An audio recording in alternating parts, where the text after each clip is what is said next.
What's up mga ka-guys, no? Pasensya na, ngayon lang tayo nakapag-upload ulit ng ating video.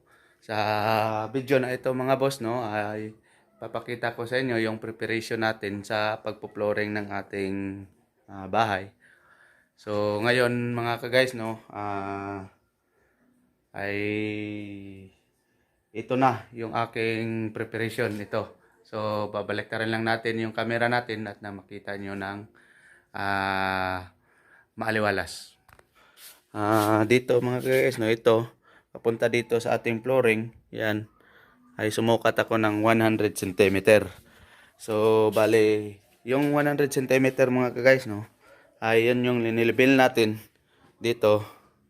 Saka naglevel din tayo doon, dyan sa kabila, dyan sa gitna, pati rin doon ay naglevel din tayo, dyan, saka dyan. Tapos, galing dyan, nagbaba tayo ng metro, 100 cm, papunta dyan. Tsaka, ito na yung nilalagyan natin ng tansi. Kasi ito yung magiging level ng ating flooring. Yan. Yan. 100 cm dyan. Pati din doon, 100 cm kung napapansin nyo. Yan. Yan yung setup ng ating flooring ngayon mga ka-guys, no? So, yan. Bali, tinakpan yan. Bintana yan dyan. So, bali kulang na lang nito talaga ay yung pag ano na, pwede na buhusan. So, dito, yan, 100 cm din yan galing dito. Pati rin ito, 100 cm din yan, dyan. Medyo nag-blur yung camera natin. Ay. Blurred?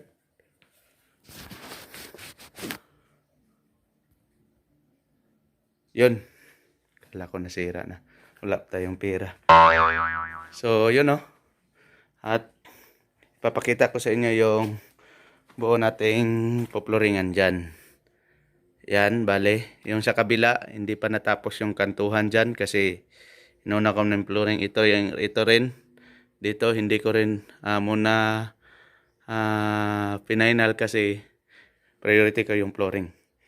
So dito, may purpose ako dito kung bakit hindi ko to nilagyan parang kinantuhan. Kasi yan yung magiging guide natin mamaya sa paglagay ng pintuan. Kasi yung pintuan dyan, papasok ka dyan, tsaka dito sa kabila.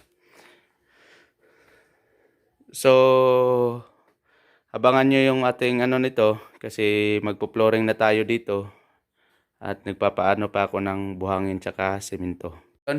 Sana suportahan nyo ng aking munting channel nang sa ganun ay marami pa tayong ma-admire at saka matulungan pa patungkol sa ating mga gawain na pwede rin naman tayo-tayo lang yung gagawa basta may mapapanood tayo ng mga video tutorial katulad ng iba dyan.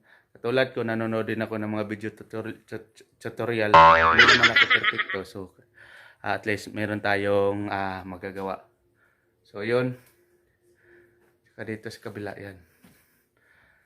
So, yun lang muna sa ngayon at siyempre i-update ko itong video na to para sa pagpo-flooring na.